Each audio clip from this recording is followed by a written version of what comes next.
Hello everyone, this is Mike Lee and GamingRing.com here at the Hall of Fame for WWE with Hall of Famer legend Ted Dibiase, $1 Million Man. Sir, it's an honor. Nice to meet you. Pleasure. So Hall of Fame, what's it like as yourself as a legend seeing new legends being inducted into the Hall of Fame? Well, it's awesome. I mean, especially this Hall of Fame induction, and well, they're all special because on a night like this, you're reminiscing about not only other people's careers, but when you reminisce about theirs, you're reminiscing about your own. But tonight, the Funk Brothers were very instrumental in my early career in teaching me the fundamentals of the industry. I mean, I've known them since I was a child. So to see them honored tonight is a big thrill for me. Cowboy Bill Watts was my boss for the better part of the first 12 years of my career before going to the WWE in 1987. And, the Cowboy was from what we call the Eddie Graham School of Wrestling. In other words, Eddie's recognized by a lot of our peers as somebody whose psychology of wrestling is second to none.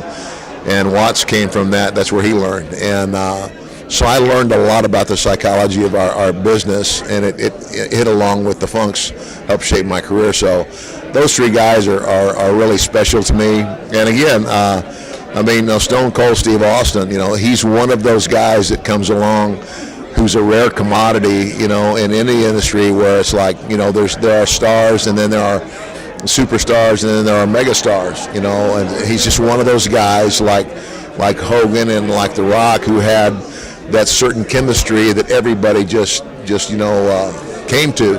And, it's great that he's being honored, and I think it's, a great choice to honor him, here in the state of Texas where he's from.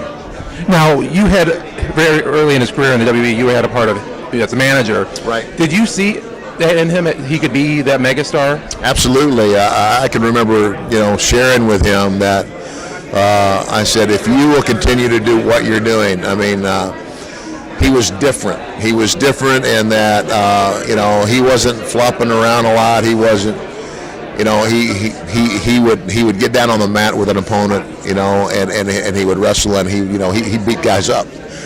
And I know that there were times when, I think he was encouraged to do more. And basically, I can remember saying to him, I said, Steve, I said, keep doing what you're doing because it makes you different, number one. I said, it'll take you longer to get over, but once you're over for good. And that's exactly what happened. So I was right. Yes, you were. Now, you obviously have a legendary career. If there was one moment in your career that you think would define your wrestling career as a whole, what moment do you think that would be? I don't know that I could pick one.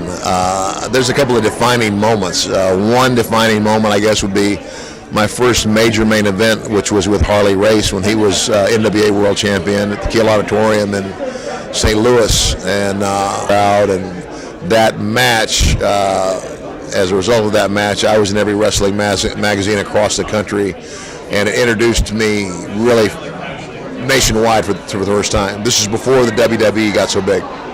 And then when I came to the WWE, Saturday night main event, the first rematch of Hogan and Andre from WrestleMania 3, although I wasn't in a match, that whole storyline was about me having the audacity to say I could buy the title, which set up WrestleMania 4.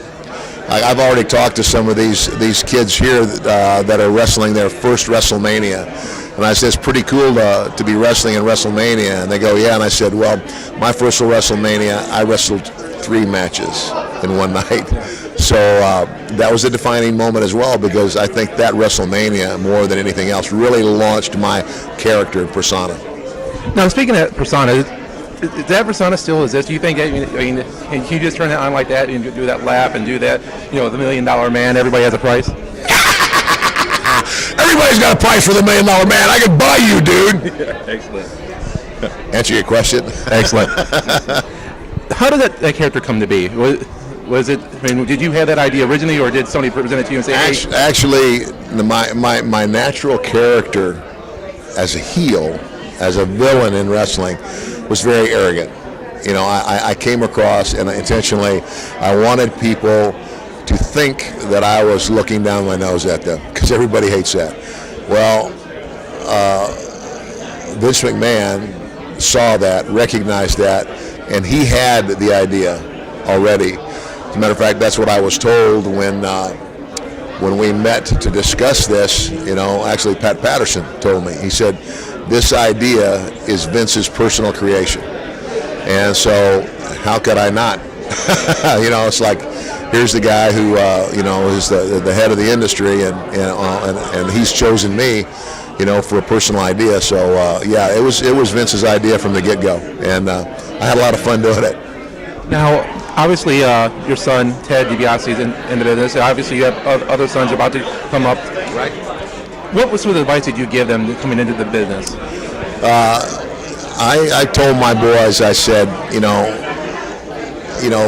a lot of people are going to scrutinize you, and a lot of the other guys that are coming up with you are going to look at you, and they're going to think, because your name is Dibiase, that perhaps you're getting looked at, or you're getting something ahead of them simply because of your name. I said, what they don't understand is that this furthest thing from the truth, because it's going to be harder for you to make it than it is any of them, simply because you have a name to live up to.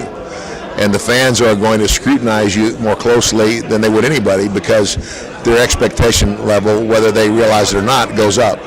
I said, so you never have a second chance to make a first impression. And I said, so as you train, I said, you be the first one in the ring, you be the last one out of the ring, you be the first one to load the ring, and the last one to leave the dressing room. I said, and remain humble.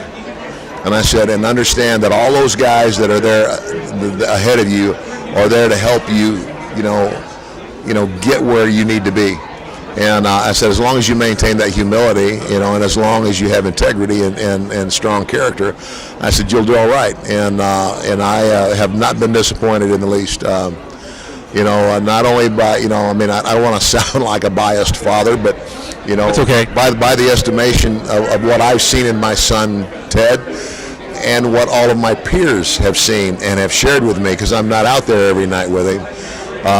They seem to think that not only does he have the makings of a star, but a superstar. So I'm very proud. He's a great heel. Yeah. Well, he said it was bad. Comes natural. Yeah. Sir, it's been an honor. You bet. Thank you. Thank you.